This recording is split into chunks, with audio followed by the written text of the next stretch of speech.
So it's about the middle of January here where I'm at, and I decided today that one thing I wanted to do is kind of just take a little walk around the garden nursery area, which is where I'm standing right now, and kind of just share a little bit of my thoughts, kind of as I walk around, what's going on today, what I'm planning for, and just kind of no structure. We'll just see what happens. Midwinter update, whatever you want to call it. A lot of the times when I come out here to film, I'm trying to show something specific that I'm doing that day. It's like something that I'm already doing out here in the garden or the nursery and I want to share. Today is kind of just like a mental health day for me. I need a break to like slow down and kind of just be here and not be like busy doing a task. And so, I've been doing that, and now I want to wander around and just share a little bit of what's been on my mind as I'm here, not doing tasks and just being here. I'm out here at, I call this area by many names. Sometimes I call this the barnyard because we are in a little fenced in area surrounding this big pole barn and these tobacco sheds. I also call it the garden or the nursery because this is where I do my gardening and nursery work. And eventually I'm going to establish a little bit of a food forest here. In many ways, it's also my compost site, for sorts of on-farm composting projects. There's a little bit of that going on there we can talk about maybe in a minute. So I guess I'll just start here and start walking around. So you can see sort of over here in the distance, there's a real rigged up fence. You can probably see the poles. You probably can't see the actual fence itself. It's this real cheapo plastic, deer fence thing. I'm planning to expand that before spring and turn this whole area here into the garden. So basically, like, we're under the power lines here, if you can see. Anyway, in light of these power lines here, I can't really grow any tall trees. I know I had mentioned food forest is kind of my end goal vision for this area. Right now, it's the garden and nursery.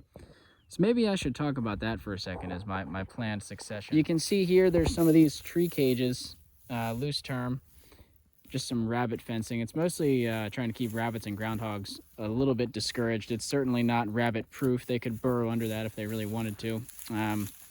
But it's better than nothing. So these are all hazelnut trees. There's 6 of them here, and there's a lot more of them scattered all throughout this little area. And my intent with this whole, if you imagine a rectangle kind of going from about where I'm standing now to the end of that fence over there, and then going down not quite to where those chairs are. So we'll have a fence going that way. It'll go a little bit past this post right here. That rectangle, I want to say that's like 4,000 square feet. I measured it the other day. That is the area that I am terming the garden, okay? I use the air quotes because, I intend, the whole thing is the garden, but this is going to be the more focused, intensive place where I spend more labor and energy in these first few years. And right now, being that it's middle of winter, I'm trying to plan out how I'm going to do this. So last fall, 2022, I got a lot of compost from a local company that I really support and enjoy. They're a local worm composting outfit called New Soil. If you're in the Triangle area of North Carolina, or really anywhere in the Piedmont of North Carolina, you should check them out. They make really high quality worm compost and also thermophilic compost. They sell worms, all that stuff. They're pretty close to me. They're like 30 minutes away. A really great operation they have going on over there. Anyway, so I got some compost from them, and I spread out 3 really thick beds. You can kind of see delineated here. I put the compost down probably like 5 inches thick, maybe more, and roughly 5 feet wide. This bed's a little bit wider. I then covered with mulch. I put down a lot of hay, the wood chip mulch on the beds, a lot of hay and wood chips and other things down in the pathways. You can see the green is all seed from the hay. And I put up this makeshift fence. You can see I have rabbit fence here at the bottom, and then this deer fence, and just kind of some rigged up posts. There's so much going on, it's hard for me to be concise. And I think part of why I like making these videos is it really helps me to organize my thoughts as well as sharing what's going on. But so let me try to summarize for a minute. I have a desire to do both food forest activities and annuals, traditional gardening. And last year when I got here, it was already like middle of spring, and I didn't have a chance to really make any garden beds before the growing season really got going. So I did plant a lot of seeds. I scatter sowed a lot, kind of all around in this area where there's all this brown dead grass. As you can see, it's not really it's not a fertile garden soil yet. The topsoil in here is rather sandy. For the top, oh, I don't know, anywhere from 2 to 6 inches. Then you get to a harder clay layer that's rather compacted. There's a lot of grass and different annual, so-called weeds and things, early successional plants. Not a lot of organic matter and not a lot of ground cover. So when it rains, we don't hold on to the water very well. And so when it gets dry, it's tough out here. And just in the existing conditions, it's tough for a lot of our garden plants to really make it. Not a problem at all. There's many ways to deal with this. But as I observed, how things did last year, certain plants struggled, certain plants didn't. Certain areas I was able to get compost, real small patches, no more than like a few feet by a few feet, where I was able to put some compost down and things did better and that sort of stuff. And I started reflecting, and in the fall, I just felt like, okay, it's getting cool. Let me put a lot of effort into a small area to create a lot of fertility. That way, come spring, I'll have at least one little area where I can, do some stuff. And that's what this area became, right? So that this compost is, like I said, it's pretty thick, and it's now been here for months, kind of settling in and getting worked by the indigenous microorganisms and insects and all in the area. And I want to dive into detail into what's going on here in a minute, but I don't plan to do this exact setup throughout the whole rest of the garden. Like I said, I do want to expand the fence because I want to have more space than I have just in here for growing annuals. But I'm going to do a mix of other strategies in here. Some areas I might till one time, and then after that move into a no-till management, but I might till, maybe I'll till a row here and then put a little bit of compost and plant really thickly, or mulch or something. I don't want to have any bare ground like is common with tillage. But I might till a few areas one time just to see how that does. I might do a hugelkultur type bed in one area where, I put down a bunch of woody material topped off with compost and soil. I might experiment with tarping some areas to kill off the grass in the spring, and then doing compost. Probably if I do any compost, I don't think I have enough to do it as thick as I went over there. So I might try different amounts of compost here, as much mulch as I can possibly get. And then I'm not sure what I'm going to do for the pathways yet. I am working out relationships right now with local sources for carbon, so talking to farmers if they have hay that went bad, got moldy, wood shops and sawmills to utilize their sawdust is okay for pathways. Wood chips are a luxurious resource for me out here. I'm a little bit far away from town. Wood chips would be great for pathways, but I often need them for mulching plants and composting projects and that sort of thing. So that's kind of the gist, is turn this into annuals, experiment, as far as how I'm going to build beds and things. But, got a hair in my mouth. As I said in the beginning with food forests, and as I pointed out, I've got hazelnut trees. A good friend of mine gave me a ton of hazelnut trees, and the plan is that, these trees came to me at no cost, and we're using them for breeding work. We're both pretty involved in tree nursery work and seed collecting from perennials and whatnot. So we're experimenting with different growing conditions here. Some of the hazelnuts are in there where the soil is a lot better because of the compost. Some of them are heavily mulched like these, some of them less mulched, different spacing. So this is going to be a little hazelnut grove in the future, and this area will be fenced in. So I guess that's me trying to be concise, is like, this is a place for me to experiment with annuals in the short term while these hazelnuts grow. And there's areas where there's, gaps. So I do intend to either put in more shrubby plants. Hazelnuts could be a shrub or a tree. It kind of depends on your point of view and management. But this will eventually turn into mostly perennials. It will go from annuals to mostly perennials. And I'm thinking this would be a great place in amongst the hazels and other shrubs to have like berry bushes and stuff, because it'll be nice to have the fence to protect certain, really special cultivars of berries, or just, any sort of, short growing perennials that I don't want to get nibbled on by many critters. You can kind of tell here, this is where I try to only walk in the same, I try to walk like in the same spaces, that way I'm kind of creating paths. I don't know if you can see, there's also kind of a path here running up here. That way I'm not compacting the ground where I'm hoping to do gardening in the future, you know, and so it'll be interesting to see how this area develops. I'm not going to be super strict on weed control. You know, there's things like this. I don't know if you can see, this is you know, I don't know if you can call it wild because I don't know if it's native to here, but this was a wildlife planted black raspberry, or it might just be a blackberry. I'm not actually sure. Probably it's a blackberry. There's another one here. It might be tough to see on the camera. I'm not sure. I have a little blueberry bush here that I brought with me from home that I'm very excited about. You know, this blueberry bush has been with me since I was a kid, like 5 or 6 years old. It moved with me from multiple houses. So I'd like to plant some more blueberries along with it as companions. But it'll be interesting to see, you know, how the soil does, how the plants do, where things pop up wild, where the garden plants do good. We get a lot of sun here. The sun rises basically right over there in the summertime and tracks right up overhead. So we easily get 8 hours of sunlight in this area.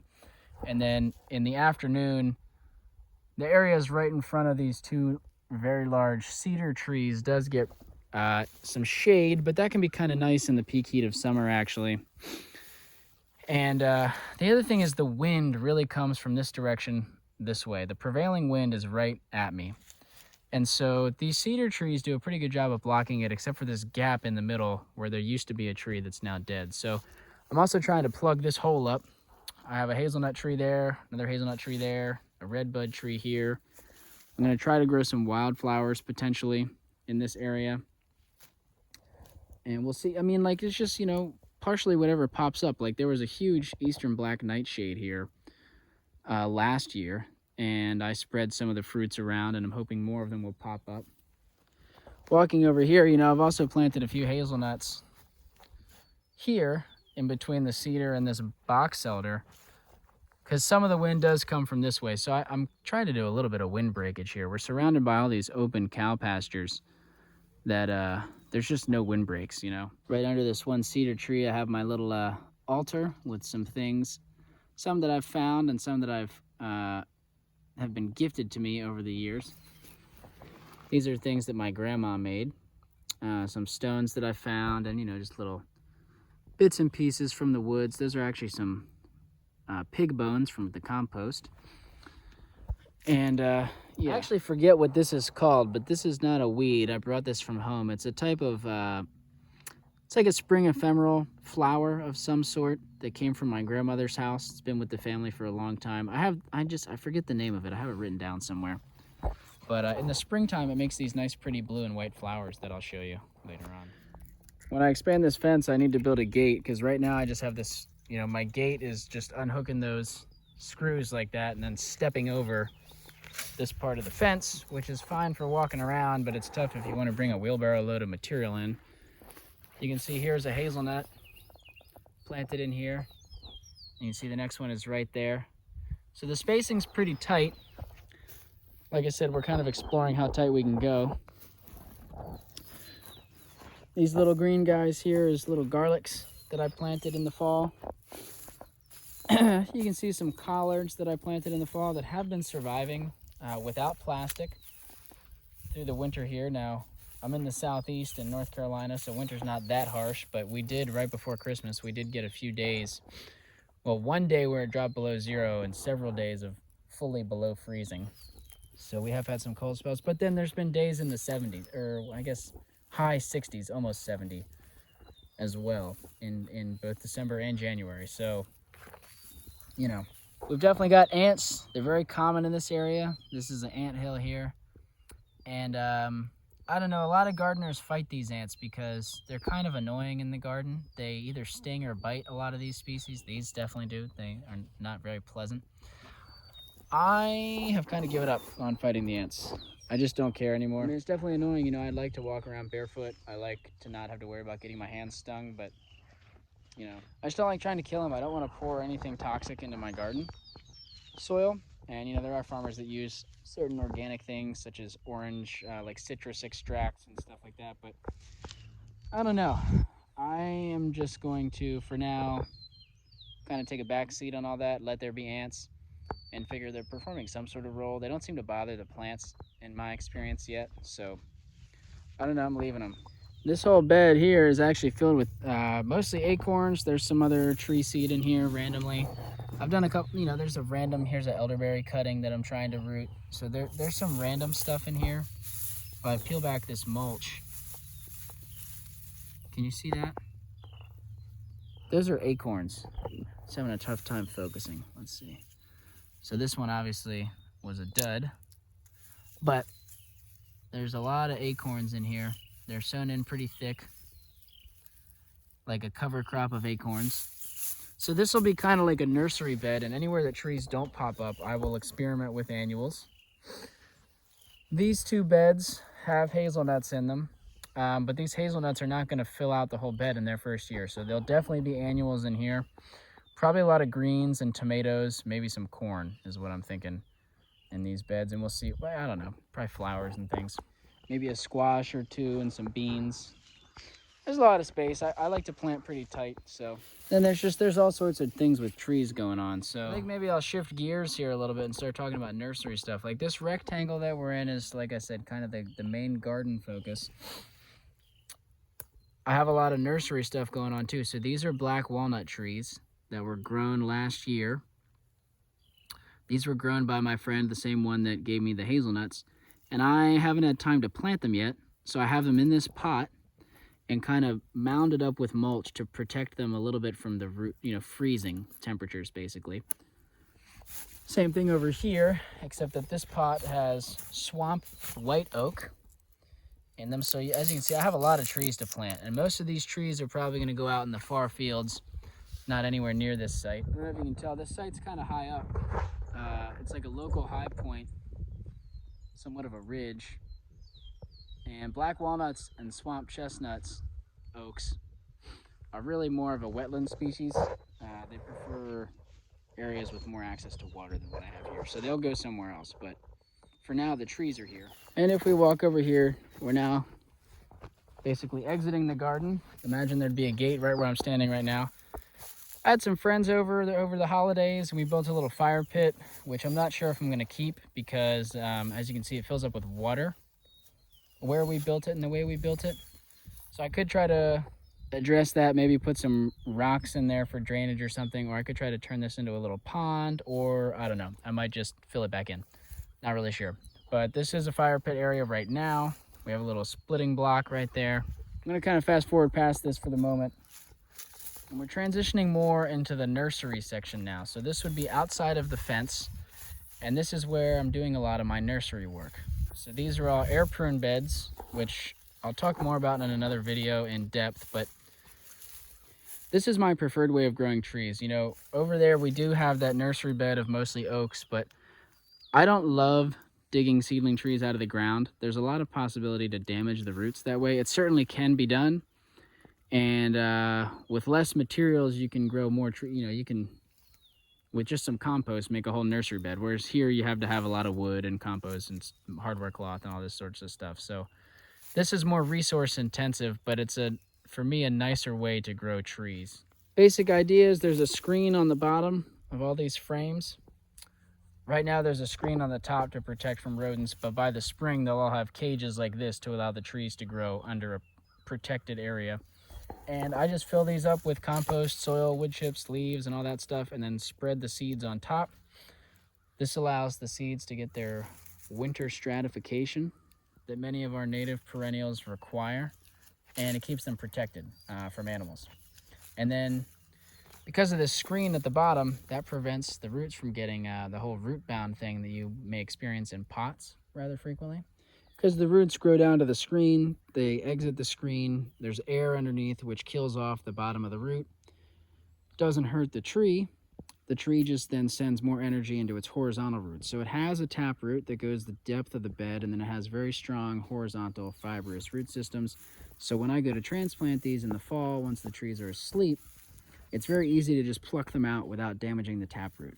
And they're very easy to transplant. This is also a nice little spot for them because we get at least 8 hours of sun, and then this tree gives some afternoon shade from the harshest sun in the peak summer in this area.